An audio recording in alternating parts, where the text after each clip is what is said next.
I have to admit, I was a little worried before taking this Qantas flight. For many years now, the airline has seen a lot of newspaper front page covers, but not always for the most reassuring reasons. If not for continuous flight cancellations, then it's for poor service, massive job cuts, selling tickets for cancelled flights, and mishandling travel credits, amongst many other reasons. So, why on earth would I still choose to fly Qantas? Let me explain in today's video.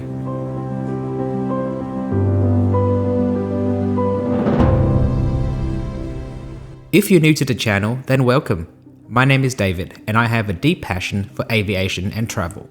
With an eye for the sky and a love for flights and airlines, I aim to bring you only the most honest and straight to the point trip reports. Each week, I share new travel vlogs featuring flights, hotels, and destinations around the world. If you enjoy my work, please subscribe so you won't miss any new uploads. And feel free to follow my social media pages below to stay up to date.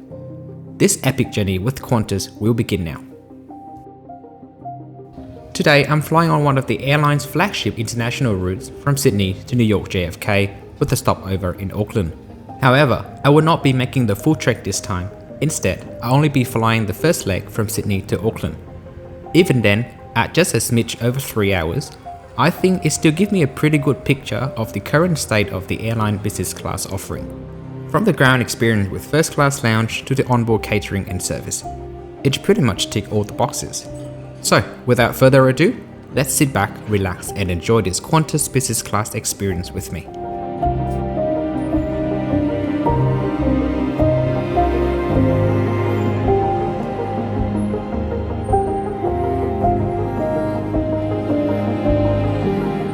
Hello and welcome to Sydney Airport. I'm connecting from a domestic flight, so I'm on the transfer bus over from the domestic terminal. The process is quite simple, and when you get to the international terminal, you're right in front of the entrance into the security and passport control. The bus ride is also quite amazing for an Savfk like myself.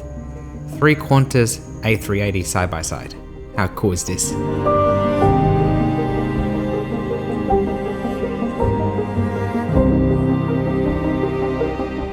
Let me give you a quick history of Qantas as we explore the Qantas first class lounge in Sydney, which I was able to access thanks to my one-word Emerald status.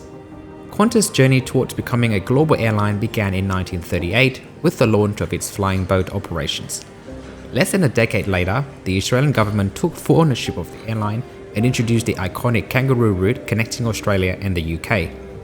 In 1959, Qantas entered the jet age with the introduction of the Boeing 707s. By the late 1970s, the airline had committed fully to the Boeing 747, becoming the only airline in the world at the time to operate an all 747 fleet. Throughout the 1970s and 80s, Qantas rapidly expanded its operation, launching its frequent flyer program in 1987 and merging with Australian Airlines in the early 1990s. In 1998, Qantas co-founded the One World Alliance. Up until this point, everything seemed to be going well for the airline. But cracks began to appear in 2011. A high-profile labour dispute led Qantas to ground its entire fleet, straining passengers and drawing sharp criticism.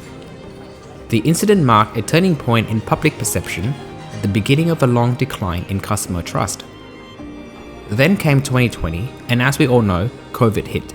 The airline grounded most of its fleet, laid off thousands of staff, and controversially accepted large amount of government support, far more than its competitors. By the middle of 2023, Qantas was facing a storm of negative publicity.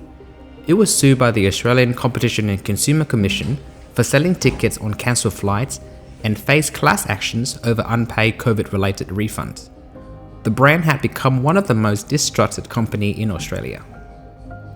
Despite everything, there is still a deep affection for Qantas among its loyal flyers, thanks in large part to its staff. On this flight to Auckland, I experienced firsthand the warmth and passions of the Qantas crew, a reminder that while the brand may have struggled, its people continued to embody the spirit that has made Qantas special in the first place. On this Boeing 787-9 aircraft, business class is fitted with 42 Thomson Aerospace Vantage XL seats in a 1-to-1 stacker layout. The stacker layout means some window seats are not true window seats. However, one thing that Qantas gets right is the consistency in their business class products. Apart from some minor cosmetic differences, you can find the same business class seats on all of their wide-body aircraft. The seat also converts into a fully flat bed, measuring almost 2 meters long and 50 centimeters wide. So there is no reason why this won't be comfortable even on the longest flight from Auckland to New York JFK. Each seat also features a 15.5-inch touchscreen HD display, as well as open storage for small personal items.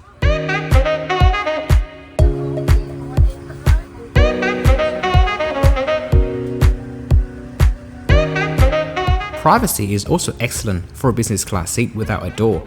This is shot at my eye level and you can hardly see anybody. For a product that was introduced well over a decade ago, it's pretty good, even in 2025. Newer business class seat will be introduced next year on Project Sunrise Airbus A350-1000 aircraft. I really can't wait to try them out. For now, this will do. With a pre-departure champagne in hand, let's head for the runway. It's a sunny winter morning in Sydney, so a scenic departure from runway 34 right is in order. I'll see you later after we're airborne.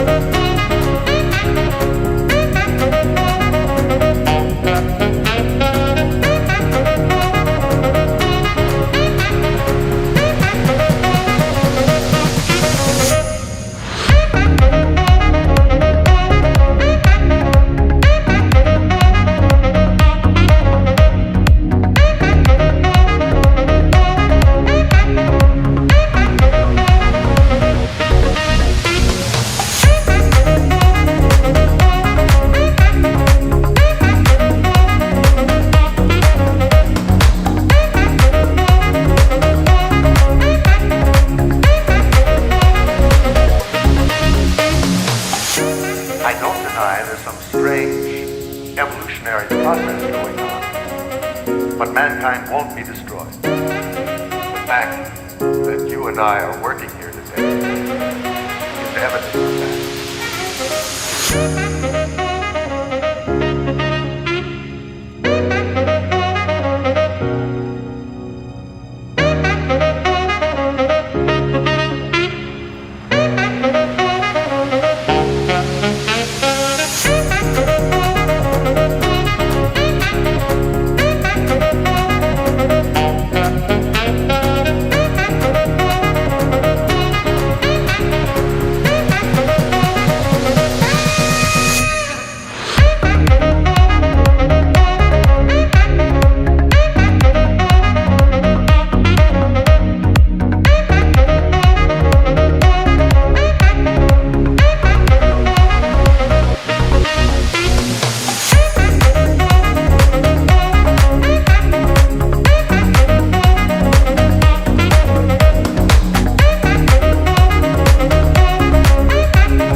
Even on this short 3-hour hop, a seat cover, duvet and pillow are also provided. But I think this is more because the plane is used for its long-haul operation from Auckland to New York later, so don't expect these on short regional hops. Nonetheless, the experience so far has pretty much ticked all the right boxes. One improvement that I could think of is to improve the thickness of the seat cover. On the second leg, pajamas will also be provided. Qantas is one of the few airlines left in the world where pajamas are provided in business class.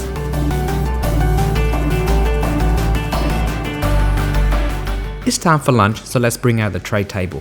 The tray table is large, sturdy, and can be moved back and forth.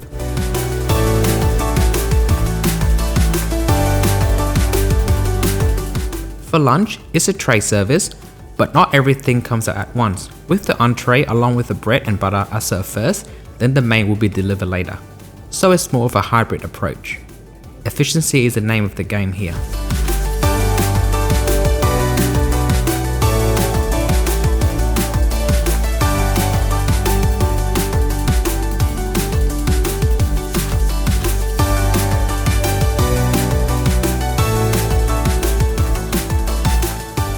For the main dish, I order an artichoke soup with creme fraiche.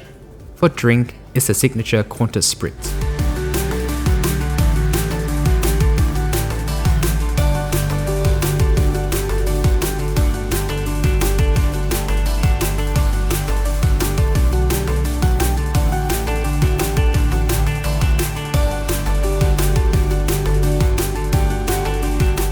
Lunch concludes with a hot drink and ice cream. We then have about 2 hours left before landing into Auckland, so let's quickly check out the entertainment system.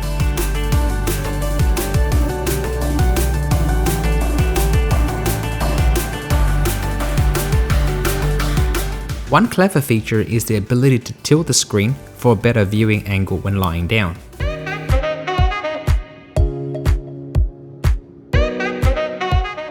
There is also an interactive 3D mapping system.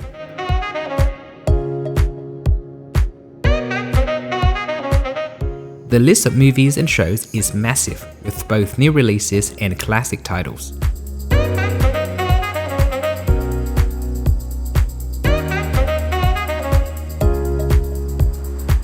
Harry Potter fans can also rejoice with the full selections of all the movies from the franchise.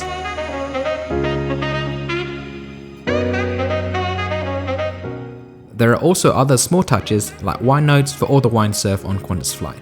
How cool is this?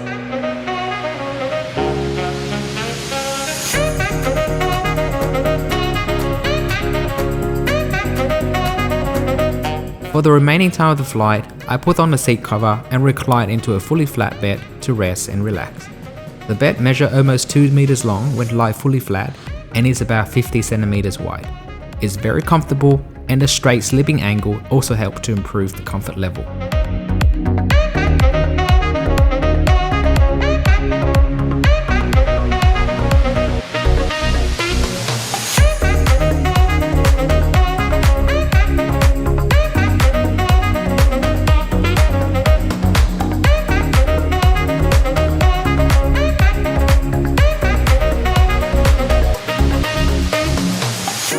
I don't deny there's some strange evolutionary process going on, but mankind won't be destroyed. The fact that you and I are working here today is evidence of that.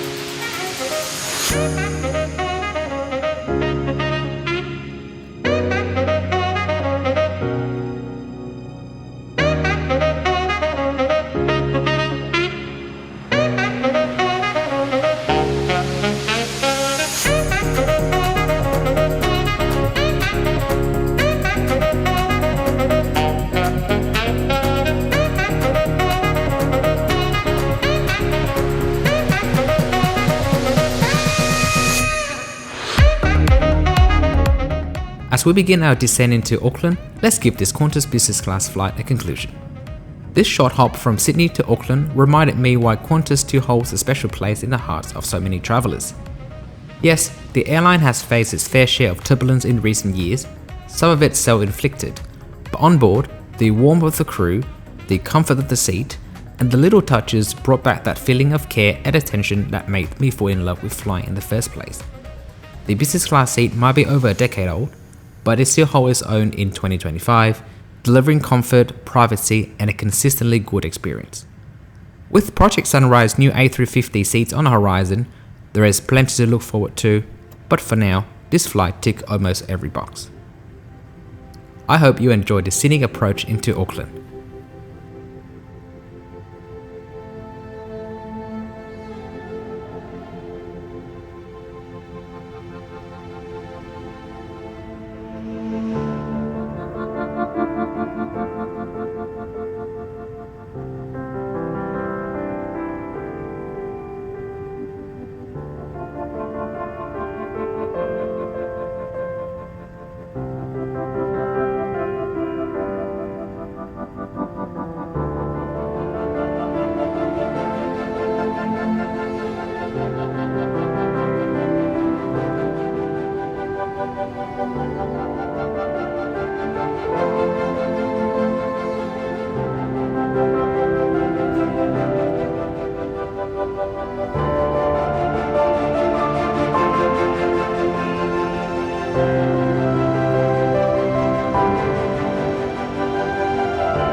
Welcome to Auckland. The current time is 2:02 in the afternoon on Monday the 7th of July. Please remain seated with your seatbelt fastened until the seatbelt sign is off. Take care when opening overhead lockers as bags may have moved and could fall out. Before leaving, check your seat and seat pocket for any personal items. Smoking, vaping and the use of e-cigarettes is not permitted while disembarking or throughout the terminal. On behalf of all of us here at Qantas and One World, thank you for choosing to fly with us. If you're visiting Auckland, we hope you enjoy your stay, and of course to those returning, welcome home. With that, thank you so much for tuning in and thank you for watching to the end. I will see you next week with another exciting adventure. Please also click the subscribe button as to not miss our mainly weekly upload. Happy flying and safe travel as always. Bye bye.